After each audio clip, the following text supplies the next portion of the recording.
Hello everyone, welcome to my YouTube channel. आज की video में हम BHIC 104 जिसमें हम पढ़ते हैं मध्यकालीन विश्व की सामाजिक संरचना और संस्कृति पैटर्न, इसके बारे में पढ़ते हैं। इसके कुछ इम्पोर्टेंट क्वेश्चन पे हम चर्चा करेंगे। देखिए, BHIC 104 के कुछ इम्पोर्टेंट क्वेश्चन पे चर्चा करेंगे जो आपके एग्जाम में बार बार पूछ लिया जाता है। तो आइए हम उन क्वेश्चनों को देखते हैं। देखिए, क्वेश्चन है कि लैटिन अमेरिका में इनका राज व्यवस्था के विकास पर संक्षिप्त चर्चा कीजिए। लैटिन अमेरिका में जो है इनका राज व्यवस्था था, इनके विकास किस तरह से हुआ और इन पे संक्षिप्त टिप्पणी लिखना है। ये आपके एग्जाम में काफ़ी बार ये प्रश्न पूछा गया है। जो प्रीवियस ईयर एग्जाम जब होता है तो इसमें काफ़ी बार ये क्वेश्चन रिपीटेड होता आ रहा है। तो ये क्वेश्चन आपके एग्जाम में 10 नंबर का पूछ लिया जाता है। 10 नंबर में पूछने का मतलब है कि कम से कम इसे 250 शब्दों में लिखने का आप प्रयास करेंगे। तो आइए हम जानते हैं कि इनका राज व्यवस्था जो है अमेरिका में किस क्षेत्र में फैला हुआ था, इनका क्या काम था, इसका विकास किस तरह से हुआ, इन सब चीज़ों के बारे में पढ़ते हैं। तो आइए हम जानते हैं। उससे पहले आप लोग से एक छोटा सा रिक्वेस्ट है कि जो भी न्यू स्टूडेंट इस चैनल पर पहली बार आए हैं, चैनल को ज़रूर सब्सक्राइब कर दें और वीडियो को लाइक कर दें। पूरा वीडियो देखने के बाद कमेंट जरूर करें कि कैसा लगा ये वीडियो। देखिए, मेरा वीडियो बनाने का उद्देश्य एक ही है कि कम टाइम में आपको अच्छे से अच्छे क्वेश्चनों का रिवीजन हो जाए। जो पढ़े हैं तो उनका रिवीजन हो जाएगा, जो नहीं पढ़े हैं तो उनको एक तरह से आइडिया मिल जाएगा कि यह प्रश्न आएगा तो किस तरह से लिखना होगा। तो आइए जानते हैं। देखिए, इंका साम्राज्य जिसे 4 क्षेत्रों के प्रदेश तवा टीसू, ठीक है, तवा, इसको याद रखिएगा, तवा टीसू, ठीक है, सुसु सियोसु, ठीक है, या ये कहते थे, या ताहू ताहू अन तीन सियोसु, ठीक है। ये दोनों समुदाय है, इसको आपको याद रखने का ज़रूरत है, ठीक है। तो आप इसे नोट डाउन भी कर लीजिएगा। के रूप में जाना जाता है। दक्षिण अमेरिका के मध्य एंडीज में विकसित हुआ। तो एंडीज पर्वत के आसपास जो है ये समुदाय जो है विकसित हुआ था। ये भारतीयों का साम्राज्य था। इसे ही भारतीयों का साम्राज्य कहा जाता था, मगर ये भूल था उनका। यहाँ पर वर्णित भारतीय नाम क्रिस्टोफर कोलंबस द्वारा नई दुनिया के निवासियों को दिया गया। उसने नई दुनिया को एशिया के रूप में समझने की गलती की थी। तो क्रिस्टोफर कोलंबस ने ही कोलंबस जो इंडिया की खोज में निकला था और पहुंच गया था दक्षिणी छोर पे या उत्तरी छोर पे अमेरिका में। तो वहीं पे एक समुदाय विकसित हो रहा था। तो यही समुदाय को मूल रूप से माना जाता है कि भारत का ही था, मगर ऐसा उसका बाद में पता चला कि ऐसा नहीं है, ठीक है। उसने नई दुनिया के निवासियों को दिया गया। उसने नई दुनिया को एशिया के रूप में समझने की गलती की। इसमें मेक्सिको और मध्य अमेरिका के माया और एजेट कैरिबियाई द्वीप समूह के कैरिब, आप याद रखिएगा, ये जगह अमेरिका में जो है, मध्य अमेरिका में जो है मेक्सिको और और मध्य अमेरिका के माया और एजेक्ट कैरिबियाई द्वीप के समूह के आसपास में जो है ये समुदाय विकसित हो रहा था, ठीक है। समूह के कैरिब एंडीज के इंका में भी यह समुदाय विकसित हो रहा था। और चिली के अरावकानिया और पराग्वे के गुआरानी और ब्राज़ील के तुपी और एंडीज के स्वदेशी लोगों के रूप में सांस्कृतिक समूहों का एक बड़ा और विविध समूह शामिल है। यह साम्राज्य 12वीं और 16वीं शताब्दी के दौरान फला फूला। स्पेनियों ने 16वीं शताब्दी के उत्तरार्ध में यानी 1572 ईस्वी के आसपास में इन साम्राज्यों पर विजय हासिल कर उन पर अपनी औपनिवेशिक सत्ता स्थापित की। कौन किया था? स्पेनियों ने, ठीक है। अब जानते हैं कि इनका राज्य का साम्राज्य किस तरह का था, वो जानने का प्रयास करते हैं। देखिए, इनका राज्य और साम्राज्य सन 13वीं और 15वीं शताब्दी के बीच इनका की ताकत मजबूत हुई। इनका साम्राज्य की राजधानी या सत्ता का स्थान कुज्को या कुस्को में था। यह एक केंद्रीकृत साम्राज्य और प्रशासनिक व्यवस्था थी जो 1000 से 1400 सीई के बीच में द्वारा विकसित हुआ था। ठीक है, तो कुछ विशेषज्ञों द्वारा इस उत्तर मध्यवर्ती काल कहा जाता है। इसे जो है 1000 से 1400 सी के बीच में जो है कुछ विशेषज्ञों के द्वारा इसे उत्तर मध्यवैदिक मध्यवर्ती काल भी कहा जाता है। देखिए, के दौरान विकसित हुआ।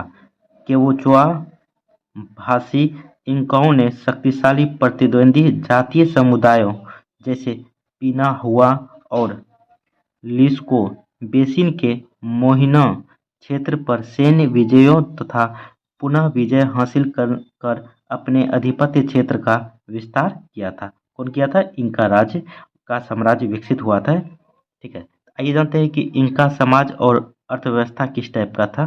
देखिए, इंका समाज रिश्तेदारी पर आधारित समाज था। तो इंका समाज जो था वह रिश्तेदारी पर आधारित समाज था। साम्राज्य स्पष्ट रूप से सबसे बड़ा और और विस्तारित कुल ही था। इसमें पदानुक्रम की कई परतें थीं। इंकाओं के आधिपत्य के बावजूद विभिन्न नातेदारी आधारित समुदाय या आयलूस लगातार आपस में संघर्ष रहते थे। तो कौन कौन रहते थे? तो इक्का समुदाय के जो लोग थे और आयलूस जो समुदाय थे, ये दोनों आपस में झगड़ते रहते थे। देखिए, इंकाओं ने विद्रोहियों का दमन करने और उन समुदायों में भेंट वसूलने के लिए बाला युद्धों का इस्तेमाल किया। अनुष्ठानों का उपयोग राज्य और शासन प्रणाली की एक राजनीतिक भी थी। देखिए, जल प्रबंधन प्रणाली किस तरह की थी? देखिए, इंका साम्राज्य में जल प्रबंधन प्रणाली की बात करें तो हम पाते हैं कि इंका वास्तुकला में जल, उसके वितरण और प्रबंधन की पर्याप्त महत्व दिया। चाहे वो माचू या पिचू इंकाओं का सर्वाधिक विशाल पुरातत्व स्थल माना जाता है। यह स्थान में हो या कुस्को उनकी राजधानी थी। इक्काकी में अलग-अलग उद्देश्यों के लिए या लोगों के विभिन्न समूहों के लिए नहर के पानी की निर्मित संरचनाएं अद्भुत हैं।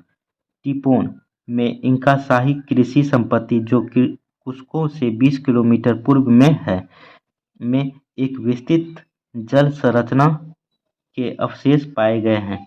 टिपोन में एक झरने का दोहन सीढ़ीदार कृषि को सींचने के लिए पत्थर की नालियों, नहरों और हाइड्रोलिक ड्रम संरचनाओं द्वारा किया गया था।